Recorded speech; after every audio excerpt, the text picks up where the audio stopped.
Winners are not those who never fail, but winners are those who never quit. इसी चीज के साथ मैं शैलेंद्र आप सबका स्वागत करता हूं आपके अपने चैनल द भौतिक लवर्स में। कुछ दिनों का वक्त निकल गया, थोड़ी तबीयत नासाज थी इसलिए मैं वीडियो नहीं बना पाया, पर खैर कोई बात नहीं। अभी मैं आपके सामने वीडियो लेकर आया हूँ। जैसे कि मैंने स्टार्टिंग में बताया था दोस्तों, हम लोग एक सीरीज ला रहे हैं रजिस्टर्स की। उसमें से 2 वीडियोस हम लोगों ने देखे थे जिसमें इनफाइनाइट ग्रिड के सवाल हम लोगों ने किए। अभी इस बार जो सवाल मैं आपके सामने लाया हूँ वो बड़ा जनरल सवाल है। सवाल देख लीजिए एक बार। आपको 2 एंड्स के बीच का इक्विवेलेंट रेजिस्टेंस निकालना है, ए और बी पॉइंट्स के बीच का। रेजिस्टेंस कुछ इस प्रकार से दिए हैं, you can see R R, फिर आधा हो गया, फिर आधा हो गया, फिर उसका आधा हो गया, फिर उसका आधा हो जाएगा, ये चलेगा इन्फिनिट तक। वैसे ही नीचे वाले में देखिए आर टू आर, दुगना, फिर दुगना, फिर दुगना, फिर दुगना एंड सो ऑन। अब आपको पूछा हुआ है कि इसका इक्विवेलेंट रेजिस्टेंस क्या होगा। ठीक है, इससे पहले कि हम लोग ये सवाल को सॉल्व करें, हम इससे पीछे के जो टेक्निक है, इसके पीछे के जो पुराने क्वेश्चंस है जरा उसके साथ थोड़ा सा संपर्क बना लेते हैं, डील कर लेते हैं, तो बने रहिए। ठीक है, चलो अगर इस सवाल को मैं थोड़ा सा छोटा कर दूं, इसी टाइप में दूसरा सवाल लूं, तो देखिए इस प्रकार से आ सकता है। मान लीजिए ए पॉइंट ये है और मैं इनफाइनाइट रेजिस्टर्स की सीरीज रख रहा हूं। लेट अस से R1, यहां पर R2 कह दिया, यहां पर एक बार फिर से उसी को रिपीट कर दिया मैंने, R1 फिर R2 फिर R1। ये चलते जाएगा, कब तक चलते जाएगा? अनंत काल तक, अनंत जगह की दूरी तक चलते जाने वाला है। ठीक है, अब इसका ही छोटा प्रोटोटाइप है, ऐसे समझ लीजिए। इस प्रकार के सवाल को आप कैसे सॉल्व करते हो? आपने हालांकि इससे पहले किए हुए इस टाइप के सवाल कैसे करते थे? वेरी सिंपल है। आप लोग देखते थे कि क्या कोई पैटर्न रिपीट हो रहा है? हाँ सर, रिपीट हो रहा है, 1 2 फिर रिपीट, फिर रिपीट, फिर रिपीट एंड सो ऑन। अच्छा, फिर आप इसे सॉल्व कैसे करते थे? आप मान लेते थे कि यार इसका कुछ ना कुछ तो रेजिस्टेंस होगा। कितना होगा? x होगा। तो हम लोग बोलते थे कि सर इसका जो रेजिस्टेंस रहेगा, इक्विवेलेंट रेजिस्टेंस, उसको आप x नाम से संबोधित कर दीजिए, x नाम से बोल दीजिए। ओके भाई, कह दिया। इसका पूरा रेजिस्टेंस कितना है? x है। फिर इस सर्किट को आप रीड्रॉ करते थे। कैसे रीड्रॉ करते थे जरा देखिए फिर से। जो अरेंजमेंट दी है स्टार्टिंग में वो जैसे के वैसे लिखेंगे, यानी ये रहा R1, ये रहा R2, ये रहा R1, ये रहा R2। फिर क्या हुआ करता था? ये वही तो R1 R2 R1 R2 बार बार रिपीट हो रहे हैं ना। ये तो वही R1 R2 है जो बार बार रिपीट हो रहे हैं। तो आप क्या करते थे? आपने तो इनको x से बोला हुआ है, तो हम इसी चीज को यहां पर कर देते थे। क्या थे? x। भाई अब तो बहुत आसान हो गया। तो आप इसे कैसे करते थे कि R1 जो इन सबका जो इक्विवेलेंट रेजिस्टेंस है, कितना बोला आपने? x बोला है, तो x बोला है। अच्छा, ये x is equal to R1 के साथ में सीरीज में कौन है? ये पूरी अरेंजमेंट सीरीज में। So R1 is in series with what? This whole arrangement. So R2 और X ये जो पैरेलल है, एक दूसरे के साथ में पैरेलल में है और ये सब आपस में सीरीज में। जब आप इस टाइप के प्रॉब्लम को सॉल्व करते थे, आपको x की वैल्यू मिल जाती थी। जनरली वो कोई क्वाड्रेटिक इक्वेशन में हुआ करती। ठीक है, आप लोगों ने इस टाइप के क्वेश्चंस पहले से ही किए हुए हैं। अब वही चीज हम लोगों को यहाँ पर दोहरानी है, पर आप देख सकते हैं कि ये R1 R2 का तो पैटर्न नहीं है, वो तो बदलते जा रहा है थोड़ा बहुत। ऐसे सवालों को कैसे करें? तो देखिए फिर से वही बात, अब मैं इसे डिलीट करने जा रहा हूं, निकालने जा रहा हूं, और इसी बेसिस पे अगर मैं कोई दूसरा सवाल दूं इसी लॉजिक पे, जैसे मान लीजिए हमने कहा कि इसका रेजिस्टेंस R1 है और इसका रख लेते हैं R2। ठीक है, इसका R1 इसका R2। अब मैं क्या करने वाला हूं, रिपीट नहीं करूंगा। मान के चलो कि जो अगला रेजिस्टर है उसको मैंने KR1 कह दिया, उस और जो नीचे वाला है उसे मैंने बोल दिया KR2। फिर उसके अगले वाला K2R1, इसके नीचे वाला K2R2 एंड सो ऑन। ये इंफिनिटी तक गए। अब कैसे करेंगे सर? यहां पर तो रिपीटेशन है नहीं, R1 R2 है, फिर KR1 KR2 है, फिर K2R1 R2 and so on. अब कैसे किया जाएगा? वेरी सिंपल, जो तकनीक आपने पहले देखी थी वही टेक्निक यहाँ पर यूज करनी है। बस एक चीज का ध्यान रखना है हमको कि अगर हम लोगों ने बोला पिछले एग्जाम्पल में R1 R2 के मुकाबले KR1 KR2 KR1 KR2 KR1 KR2, अगर ऐसा होता तो जो इक्विवेलेंट रेजिस्टेंस X आया था उसके बदले क्या हुआ रहता आपका आंसर KX, क्योंकि हर बार अगर एक कंपोनेंट X से बढ़ रहा है, K से बढ़ रहा है सॉरी, तो ऐसे केस में जो इक्विवेलेंट रेजिस्टेंस होगा वो भी तो K से बढ़ना है भाई, एज यूजुअल। ठीक, कैसे करें? फिर से वही बात, मान लो कि इसका इक्विवेलेंट रेजिस्टेंस X है। ओके सर, मान लिया, फिर क्या करें? चलो देखो क्या करें। तो अब इसे कैसे करना पड़ेगा, देखो ये R1 ये R2, ओके ठीक है, आ गया, R1 भी मिल गया, R2 भी मिल गया, R1 भी मिल गया, R2 भी मिल गया। फिर उसके बाद क्या? फिर उसके बाद K टाइम्स R1, तो मैं ऐसे कर देता हूं, मैं ऐसे बोल देता हूं, ये हो गया K times R1 K times R2 plus and plus so on. अब ये चीजें बढ़ते जाने वाली जैसे कि वैसे। What I did is I separated them. Infinity तक है, हाँ इंफिनिटी तक है। अब मैंने जो थोड़ी देर पहले आपको बताया था, आप लोगों से साथ चर्चा करी थी कि अगर पुराने वाले एग्जाम्पल में R1 R2 के बजाय के R1 के R2 आ जाए तो एक टोटल जो रेजिस्टेंस रहेगा, इक्वल रेजिस्टेंस, वो X के बदले कितना हो जाएगा? K टाइम्स ऑफ X, उतना गुना बढ़ जाएगा। उसी लॉजिक को यहाँ लगाओ, कितना हो जाएगा? हमने इन सब का रेजिस्टेंस कितना कहा था? X। तो सोचो कि अगर मैं इन सबको K टाइम्स मल्टीप्लाई करूं, मतलब इसको हटाओ, K टाइम्स सबको मल्टीप्लाई करूं, तो इक्विवेलेंट रेजिस्टेंस कितना हो जाना है? K times X। It's just like saying कि अगर तुमने ओवरऑल हर एक का रेजिस्टर K टाइम्स बदला तो टोटल रेजिस्टेंस भी K टाइम्स बदलेगा। अब उसी लॉजिक को यहां पर अगर इंप्लीमेंट करो तो मुझे ये बोलना पड़ेगा, क्या बोलना पड़ेगा कि इसका रेजिस्टेंस कितना हुआ? R1, इसका रेजिस्टेंस कितना हुआ? R2, इसका कितना हुआ? क्या उसका रेजिस्टेंस X है? नहीं सर, उसका रेजिस्टेंस X नहीं, उसका KX है। ठीक है, ओके, ये हो गया टोटल रेजिस्टेंस। अच्छा, इन सबको मैंने क्या बोला हुआ है? इन सबको मैंने मिलके कहा हुआ है कि इनका तो X है, तो मैं बोल सकता हूं यहां पर कि resistance X is equal to, हाँ जी बोलिए, ये R1 is in series with R2 and KX. Once you solve this stuff, you will get the value of X, that is the equivalent resistance. ठीक है, तो लॉजिक आपके दिमाग में आ गया होगा। सिंपल लॉजिक हम लोग ये यूज कर रहे हैं यहाँ पर कि अगर दी हुई सिस्टम रिपीट हो रही है और रिपीटेशन में K टाइम्स बढ़ा हो रहा है या फिर K टाइम्स कम हो रहा है, तो इक्विवेलेंट रेजिस्टेंस भी K टाइम्स बढ़ेगा या K टाइम्स कम होगा। उसी लॉजिक से आप लेंथ पे भी बोल सकते हो कि अगर आपको कुछ कंडक्टर्स दिए हुए हैं, रेजिस्टर्स दिए हुए हैं, और अगर उनकी जो लेंथ है आधी हो जा रही है हर बार या जो भी वैल्यू से बदल रही है, तो इक्विवेलेंट रेजिस्टेंस भी उसी वैल्यू से बदलेगा। ठीक है, उस टाइप का क्वेश्चन मैं अगले पार्ट में लूंगा आपका। अभी फिलहाल अपने सवाल पे तरफ आते हैं, सवाल की तरफ कॉन्सेंट्रेट करते हैं। Let us break the given question in two parts.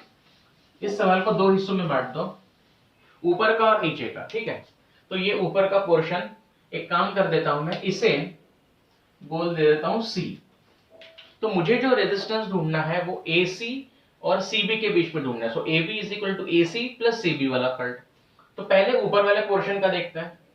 चलो देखो कैसे, तो चलो ऊपर वाले पोर्शन को रिड्रॉ करता हूं मैं। ठीक है, ये हो गया A, ये हो गया C। कौन से रेजिस्टर्स है? ये है R, ये है R, आ गया। फिर ये है R/2, ये मिल गया आपको R/2। अब यही प्रोसेस जो है वो रिपीट होते जाने वाली है। अब हम लोगों ने देखा था कि आप इसे सेपरेटली कैसे लिख सकते हो, तो मैं एक काम करता हूं, R और R को एक जैसा लिखा, प्लस अब यही अरेंजमेंट जो है मैं साइड में लिख देता हूं इनफाइनाइट सीरीज के तौर पे। ये बना R/2, ये बना R/2। इसके बाद वाला क्या बनेगा सर? R/4, R/4। फिर क्या बनेगा? R/8 and so on. ठीक है, अच्छा, आपने ऊपर वाला जो पोर्शन है, A से C वाला जो पोर्शन है, सिर्फ इतना वाला पोर्शन इंफिनिटी तक, इसका इक्विवेलेंट रेजिस्टेंस आपने कितना कह दिया? मान के चलिए आपने इसका इक्विवेलेंट रेजिस्टेंस जो है उसको बोल दिया x, ठीक है, और जो नीचे वाला पोर्शन है उसको बाद में डील करते हैं। अच्छा, इनका इक्विवेलेंट रेजिस्टेंस हो गया x, तो अगर शुरुआत r से हो रही है, r/2 r/4 r/8 and so on, x हो रहा है। अब अगर शुरुआत आधे से हो रही है, r के बदले r/2, r/2 के बदले r/4 and so on and so on, तो इक्विवेलेंट रेजिस्टेंस कितना हो जाएगा? जाहिर सी बात है आधा, यानी x/2। आई होप ये लॉजिक आपके दिमाग में क्लियर हुआ हो। ठीक है, तो इसका जो इक्विवेलेंट रेजिस्टेंस मिला आपको वो कितना मिला? x मिला, है ना। तो मैं इसे कैसे लिख सकता हूं? अब देखो इसे रीड्रॉ करते हैं। हाँ जी बोलिए। मैं ये इसी सर्किट को देखो कैसे रीड्रॉ करता हूं। ये हो गया R, ये भी हो गया R, ये सब वाला जो था वो कितना था इक्विवेलेंट वाला? मैंने तो इसको नाम दिया है X, इस नहीं, X तो ये था, ये कितना हो जाएगा? उसका आधा, x/2। ठीक, अब ये हो गया R, ये पूरा मिलके हो गया कितना? ये हो गया आपका x/2, करेक्ट है?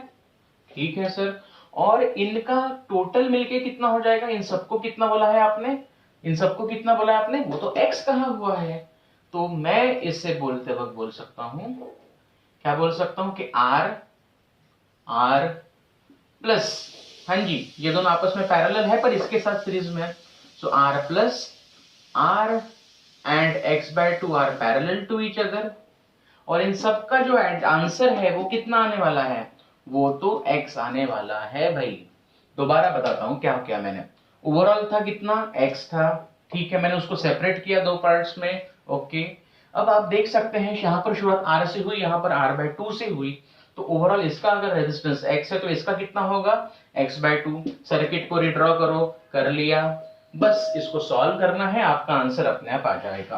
तो चलो सॉल्व करके देखते हैं कितना आंसर आने वाला है। ठीक है, कैलकुलेशन वाला part, this is x is equal to r plus, हाँ जी पैरेलल में r1 और r2 अगर पैरेलल है तो कितना आता है? r1 into r2 by r1 plus r2, so r into x/2 r1 into r2 by r1 plus r2, r plus x/2।